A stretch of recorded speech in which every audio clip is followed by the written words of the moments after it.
Welcome back to Montober 2019 with A Nightmare on Elm Street 3 Dream Warriors, released in 1987, starring Heather Langenkamp, Patricia Arquette, and Robert Englund as Freddy Krueger. My favorite in the franchise, and off the bat, my favorite portrayal of Freddy. You really get two camps. You get the people that love the darker, more serious Freddy, or the people who love the Freddy that's more of the knucklehead buffoon type of the later films. But regardless, this one version is universally loved because really it's the perfect blend. You get the best of both worlds. You get some good funny one-liners, but you still get a Freddy that can be pretty menacing when he has to be. Which is good. Since I'm never going to review it, I'll bring a little bit of thoughts on the remake. Didn't like it. It was a horrible movie, but Jackie Earle Haley was a solid Freddy. It's not his fault he had such bad material to work with. If you give the best five-star chefs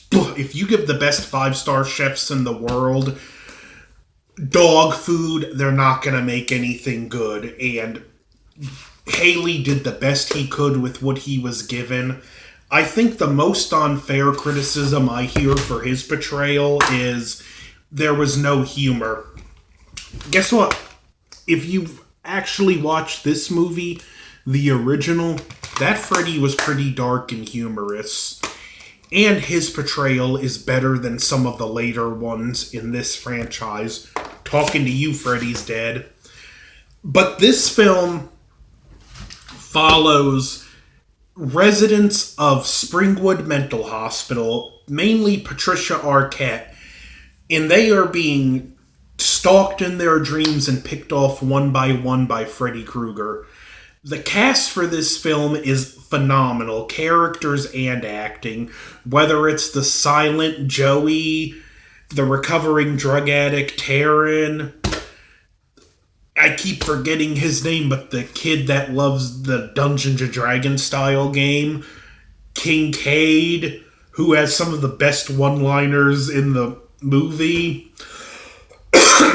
Dr. Neil, even the antagonistic doctor.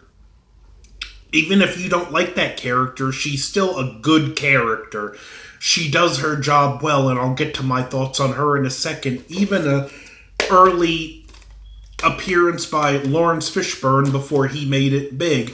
Heather Langenkamp returning as Nancy, and John Saxon returning as her father, which John Saxon is always welcome. I'm not going to talk much about the story. You should have seen it by now, but if you haven't, see it. It's well worth it.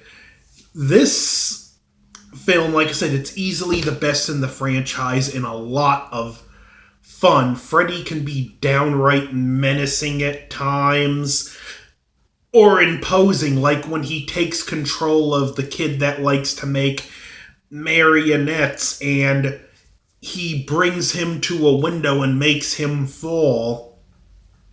And we see Freddy in the background laughing, only it's more menacing, like he's taunting these kids, letting them know, yeah, I'm going to take each of you out one by one.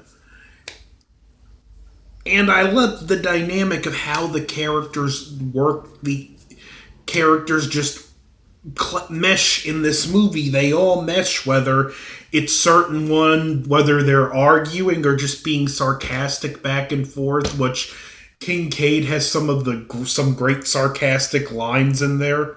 Look, when Freddy starts controlling the kid with the marionette, have a nice stroll.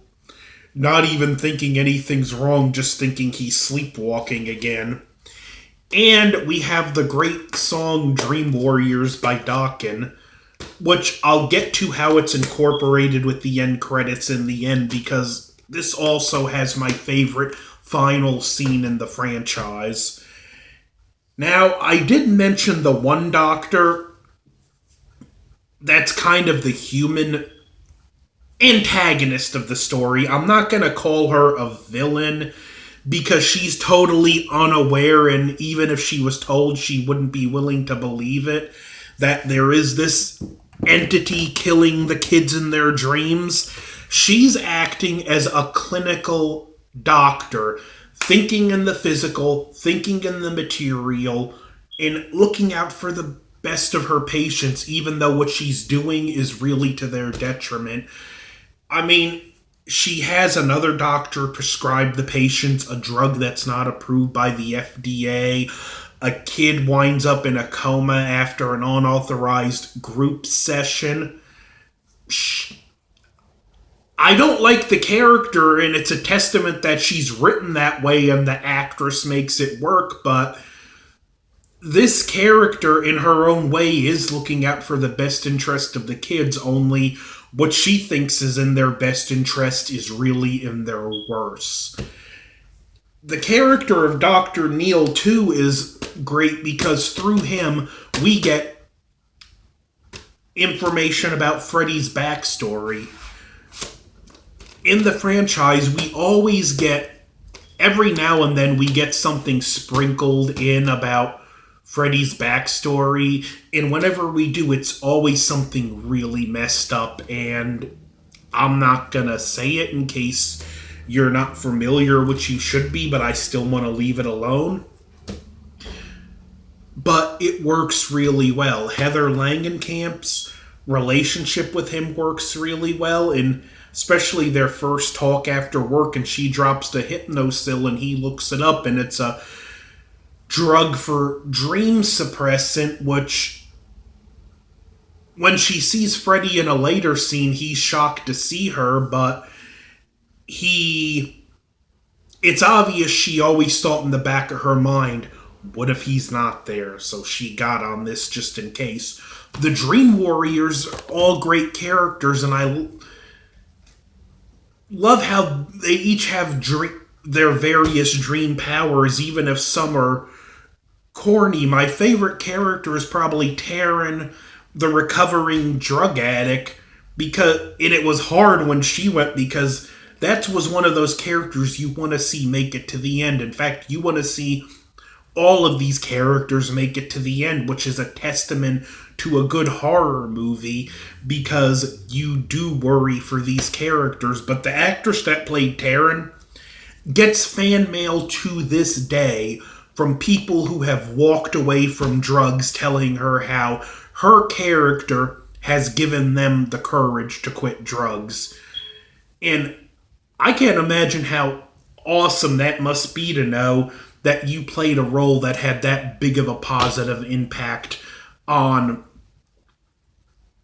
people's lives. John Saxon, when we meet him, he's no longer a police officer. He's actually a security guard who knows where Freddy's body is hidden, and we get some great stuff with that, which again, trying to stay away from the plot. One nice touch we see is Nancy also has this doll, and it's some kind of, I forget which culture it's from, but it's supposed to bring good dreams, because her and the doctor have kind of a budding romance that, I will say this spoiler, so mute it for about 5 seconds. Nancy dies. Okay, so if you muted it and you're back, and that way that story comes out, again, it's interesting. You wind up investing and caring for these characters, but Freddy is always in the background. He's that monster in the closet that you know is just gonna pounce when you least expect it, and the final showdown is great. The different characters get a chance to shine. We see certain ones get taken out. A large number of them do survive, but that's because of their teamwork and some other things that were being done. Unfortunately, the survivors get taken out very unceremoniously in Dream Master. a lot of us fans with that, we could have stomached one or two being taken out, but all three, could you have at least written it where a couple of them, their parents moved out of state or something? But whatever. Robert Englund at his absolute best as Freddy. The dream sequences are perfection and all have that great you don't know when the dream actually starts aspect to them, and a lot of the way Freddy takes his victims out in this is the way it should be done, where it looks like an accident or something they did to themselves, which works really well for Freddy. I think that's how every victim should be taken out in A Nightmare on Elm Street. It should look accident, murder, or self-inflicted. Because some of the weird, more crazy ways people have been taken out, it's like, how do you explain that in the real world?